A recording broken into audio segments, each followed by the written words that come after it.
Orang-orang yang ingin berinvestasi dengan membeli saham tentunya akan mencari tahu dulu berbagai informasi tentang perusahaan. Caranya dengan melakukan analisis kuantitatif dan kualitatif. Bila analisis kuantitatif berkutat pada data dan angka-angka yang terukur, lalu bagaimana melakukan analisis kualitatif pada saham? Jumpa lagi bersama aku, Alvin, di Overheard Stocks Nanovest. In this episode, kita akan kupas tuntas bagaimana melakukan analisis kualitatif pada saham. Analisis kuantitatif biasanya dapat diolah dan didapatkan dengan AI. Sedangkan analisis kualitatif pada saham hanya dapat dilakukan oleh sentuhan manusiawi dan insting. Informasi yang didapat tak berwujud dan tak bisa diukur.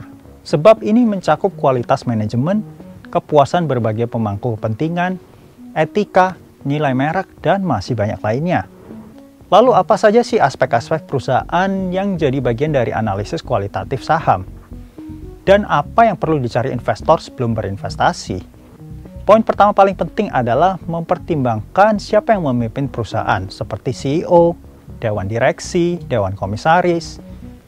Biasanya investor lebih suka orang-orang yang sudah berpengalaman dan punya jejak kesuksesan di bidang industri mereka masing-masing dibanding dengan orang-orang yang baru mengenal industrinya. Investor juga akan memeriksa latar belakang para manajemen perusahaan, termasuk nilai pendidikan, gaya manajemen, dan bagaimana kompetensi mereka saat menghadapi krisis. Yang kedua adalah kepuasan karyawan. Para investor percaya kepuasan para pelanggan perusahaan berkaitan dengan kepuasan para karyawannya. Sebab karyawan yang puas akan memberikan layanan terbaik kepada pelanggan.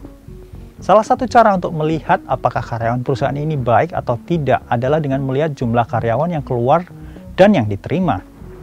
Perusahaan dengan rasio turnover yang tinggi bisa jadi pertanda lingkungan kerja yang toksik atau tidak sehat.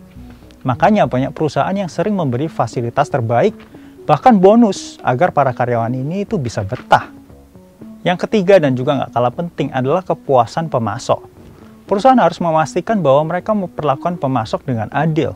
Tujuannya agar hubungan dalam kerjasama antara perusahaan dan pemasok itu lebih sehat dan bisa bertahan lebih lama. Aspek dari analisis kualitatif keempat adalah kepuasan pelanggan. Memuaskan kebutuhan konsumen menjadi salah satu faktor penting bagi kelangsungan hidup perusahaan. Sebab konsumen yang puas dengan produk dan layanan dari suatu perusahaan nantinya akan membeli atau menggunakan kembali layanan di masa depan. Dengan bertambahnya pelanggan, otomatis pendapatan suatu perusahaan juga akan meningkat. Bahkan dilansir dari Investopedia antara tahun 1994 dan 2007, perusahaan yang menyenangkan pelanggan mereka terbukti menciptakan 4 kali lipat kekayaan. Yang kelima, faktor lain yang juga memainkan peran penting dalam analisis kualitatif, beberapa di antaranya adalah keunggulan kompetitif perusahaan, nilai merek, paten yang dimiliki, bahkan image perusahaan sekalipun. Walaupun faktor-faktor ini nggak bisa diukur, tapi ini punya peran yang sangat penting dalam analisis perusahaan. Informasi yang dibutuhkan untuk analisis kualitatif mungkin lebih sulit didapat dan memakan waktu. Namun analisis yang menyeluruh akan lebih baik dilakukan agar investor tak salah dalam mengambil langkah. Nah, itu tadi penjelasan penting gimana kalian harus melakukan analisis kualitatif pada saham. Kalau kamu mau tahu info lebih lanjut seputar saham, yuk langsung aja cek video-video lainnya di kategori Overheard Stocks. Dan jangan lupa untuk subscribe, tekan tombol like, share, dan komen. Kira-kira video apa lagi nih yang kita bahas? Sampai jumpa lagi di video berikutnya. Kita semua bisa sama Nano.